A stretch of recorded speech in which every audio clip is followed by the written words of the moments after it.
Hey everybody, welcome to another great episode of the OIG Roundtable. Very excited to talk about our topic this week, and I've got my partners in crime, a retired Assistant Special Agent in Charge, Wade McFall, from the LA field office, now a manager on our SIU investigative team, and Mac Pachansky, retired executive from HHS OIG, and the retired Northeast UPIC director. And now I believe we're calling it Chapter 3 of the Life and Times of Mac Pachansky.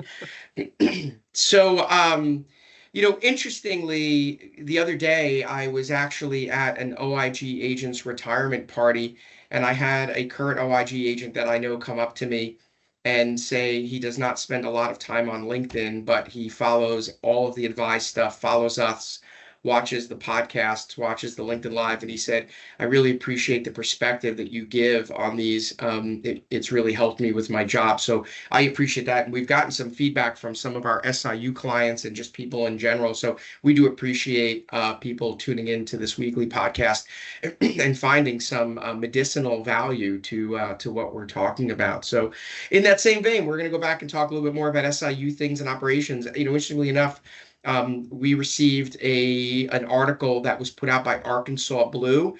The SIU director over there is a lady by the name of Debbie Gunter. I don't know her. I think Jean Marie might know her through LinkedIn, but she is the SIU director.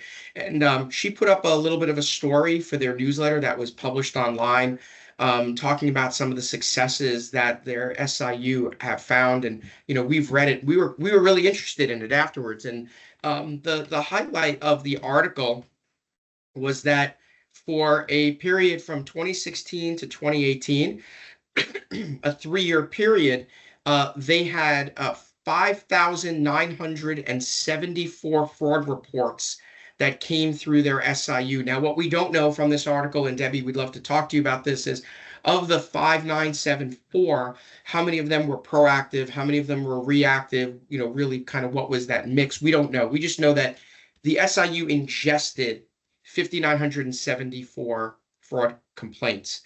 We don't know how many of them were opened. We don't know how many of them were closed. So these are just numbers. What was interesting is that when you look at this, it's an average of 1,991 complaints a year. This is not a huge plan. They have 5 analysts and 6 investigators, and we're going to talk about that mix because that was something that was interesting to us. But the fact that they have that many complaints coming in, that's an average of 331 fraud complaints per investigator per year. Now, again, these are just raw numbers. We haven't spoken to Debbie. We don't know how many of those became credible allegations of fraud, but someone has to deal with them.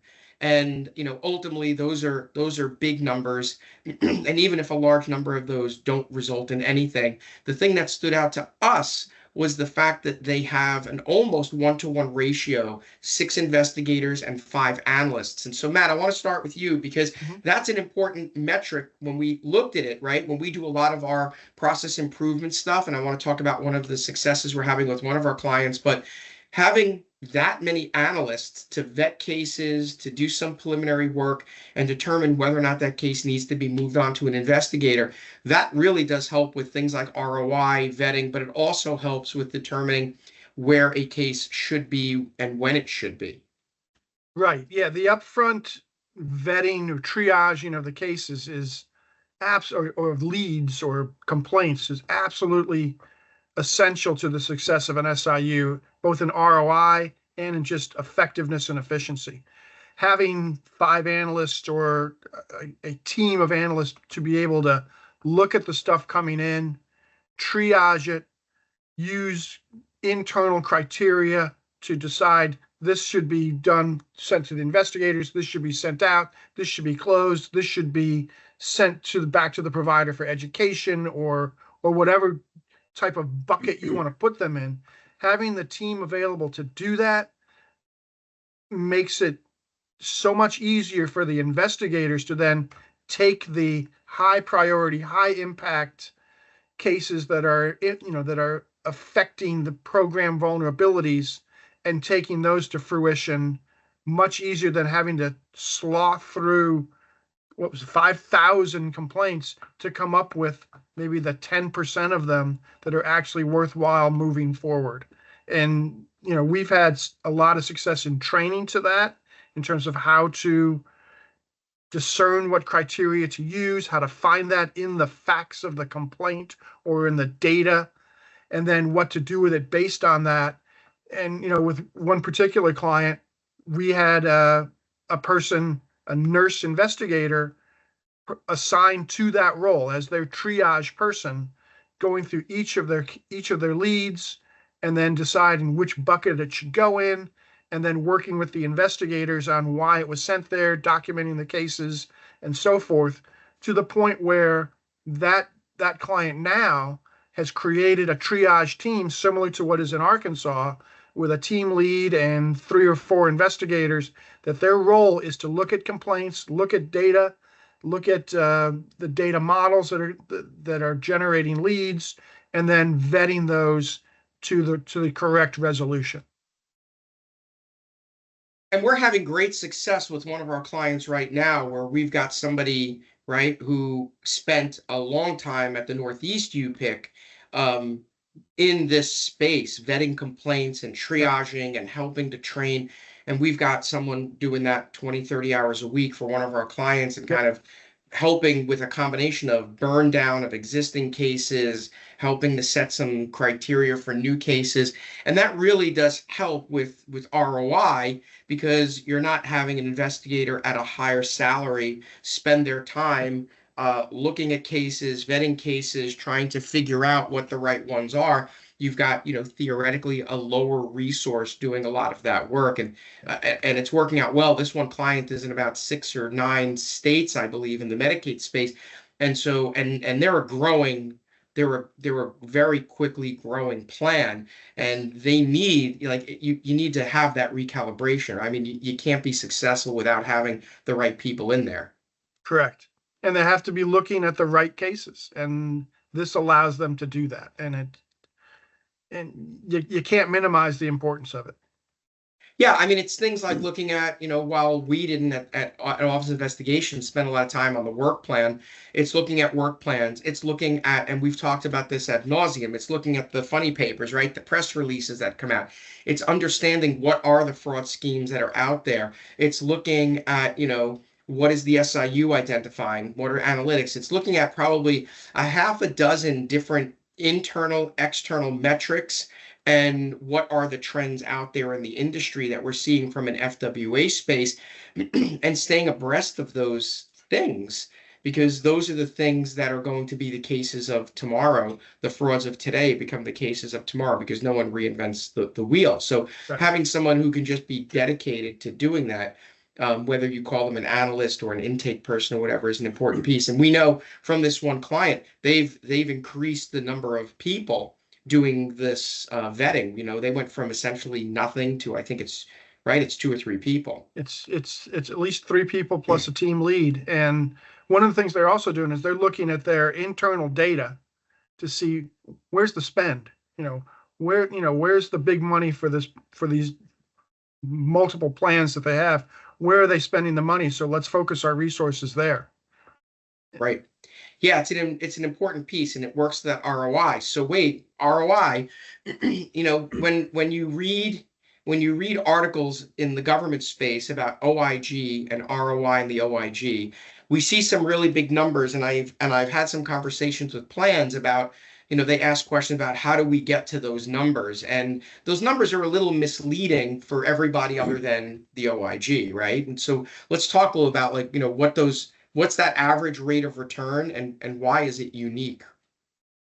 Yeah, and the number seemed to change as it would every year because of, you might have one huge case that comes in that's going to kind of change the overall numbers, but it varied a lot. But I think the latest one for 2024, they said it was like a 10-to-1 return ratio, which is for every dollar that the government invests in the OIG returns $10.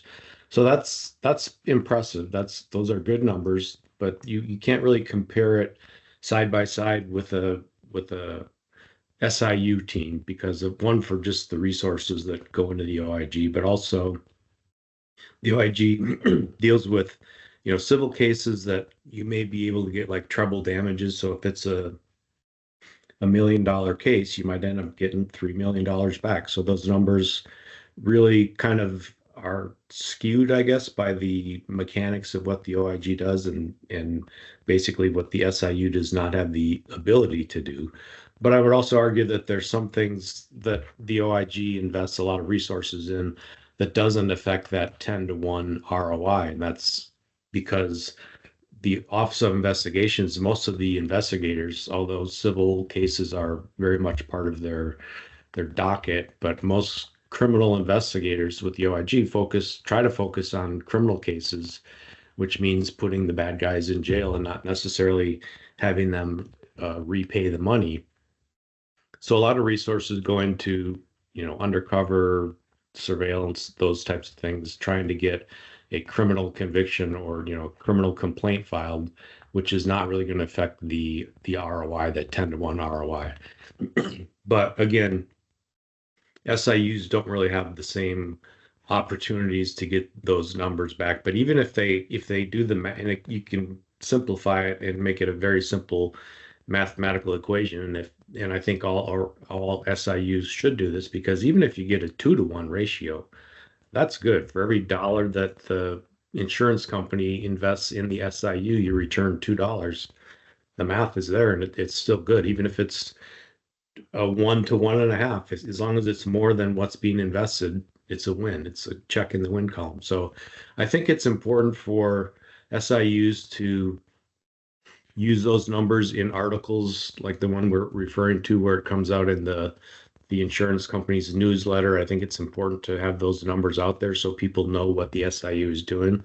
I think it's also important for those articles to maybe give like a nod to the type of cases they're seeing. So not only the members know what to look for, but the providers might, be like, hey, they're looking at this genetic testing, I better, whatever the example might be, but it kind of puts them on notice on what the SIU is looking at and looking for. So I think those articles are very important. It kind of reminds me of the SMPs that we used to deal with as senior Medicare patrols. I think it's very important to have the members, and in this case, that case was Medicare beneficiaries. This case, it would be members, to know what's going on behind the scenes with the SIU or with the OIG, so they know that, someone is out there trying to protect those dollars, trying to protect the program, so that the members or the Medicare beneficiaries, someone's looking out for the dollar behind them, so that the program can continue on and not, go broke, basically. Yeah, the ROI challenge is always going to be out there in the SIU space, and I think it is super important to realize that the OIG's ROI is unique, because there's things like civil cases where there's double damages, trebles, CMPs where there's the prospect of double damages, and settlements and things of that sort. The OIG is, also calculating in fines and all of that other stuff, and that becomes part of that metric. But this does lend itself, Wade, and I want to give you kind of the final word on this, is this whole premise of why it is important to communicate with law enforcement early and often. Because if you are working on a case and you're spending a lot of time on it and then refer it to law enforcement for it to then sit for a long time and then come back, you've got some front end costs that will impact your ROI because you've made a referral. And so that's why having those conversations, right? It's important to do those early, because if you do it early and you can get Mafuku interested in a case that they may take sooner than later, you are putting yourself in a position where your ROI isn't negatively impacted by working on a case that then results in no one wanting it or it being too late to the game, opposed to an early set of interaction where you can identify whether or not someone is interested or not and then take action as you see appropriate.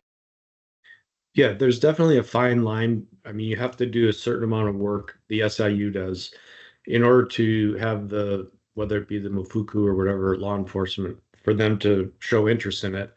There has to be a certain amount of facts, gained, so that it's something they realize that it's something that there may be a case there that they want to pursue. So there has to be a certain amount of resources invested prior to making that referral. But you're exactly right. You don't want to work it up like it's not going to be referred, invest all those resources, because as far as ROI is concerned, at that point of the referral, it's basically cut off. You're not at that point. And it may come back to you. You may be able to work it and get some money. But as far as the ROI, getting some actual return, when you refer that off to law enforcement, I mean, theoretically, it's done. You're cutting your losses. You're saying we're not going to pursue this recovery.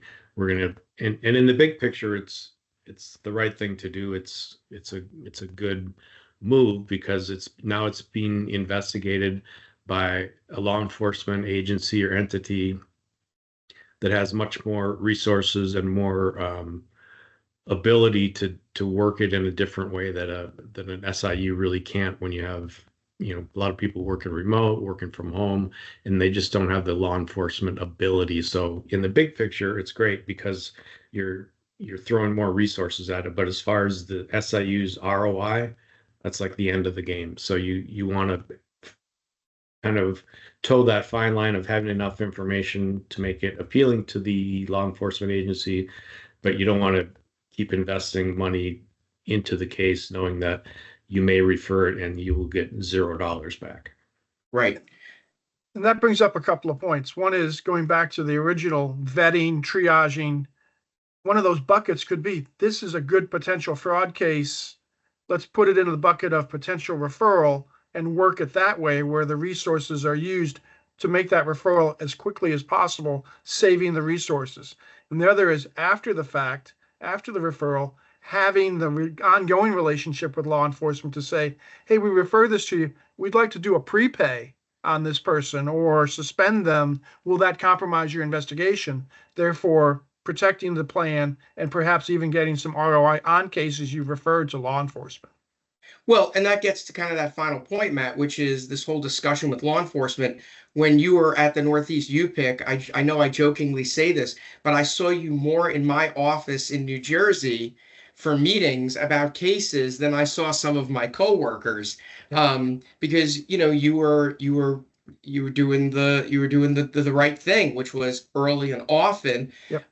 to make these assessments. Is the UPIC going to expend resources on something that we have an interest in, or are we going to tell you, no, we're not interested in that case, and you go on and do whatever you're going to do, treat it as an overpayment, return it to the MAC, close it out, or what have you? That those conversations need to happen frequently, Right. because things change on a dime. If you've got somebody who's in a leadership position at a FUCU or a law enforcement organization, and they weren't interested in a certain kind of case, and you're working it, maybe a month later, they've changed leadership or they've changed priorities or what have you. So those kind of conversations need to constantly happen. And while I think from the law enforcement perspective, they may get annoying, if you have a case where they're not interested in it, maybe they're not interested in it this month, but some fact has come up that makes them interested in it the next month. So you've got to be able to visit and revisit a lot of these issues on an ongoing basis to ensure that your ROI stays where it should be. I saw some recent stuff where some plans were incorporating into their ROI.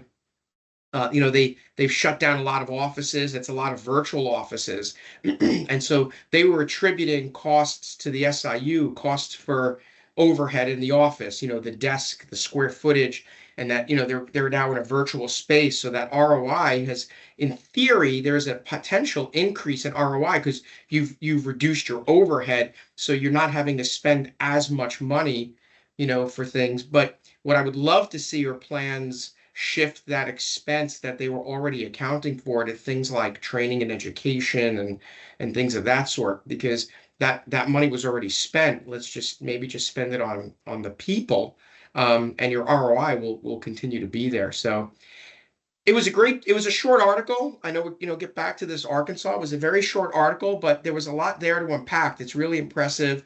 We're hoping that we can have some conversations with Debbie Gunter at Arkansas Blue Cross in the coming weeks, talk to her a little bit more about this and how she's able to get her plan to be this operationally sound. Particularly when you're not a huge plan to begin with. You do have the support of obviously the Blues and the NAB and things of that sort, but you still got to do your thing. So it was impressive work. So hopefully more to come on that conversation. So, we'll see. Again, as always, everybody, thanks for tuning in. We appreciate it. We've got a bunch of LinkedIn Lives coming out soon, next couple, 3 months. We've got a good schedule up on our sites, and please sign up for our newsletter on our website. Join us on LinkedIn. We've cracked, I think, 34 or 35,000 followers. Super happy about that. Our content gets when we have our followers, you get that content out on LinkedIn, our newsletter, and things of that sort. So as always, we thank you for joining us, and we'll see you on the next OIG Roundtable. Thank you. Thank you all.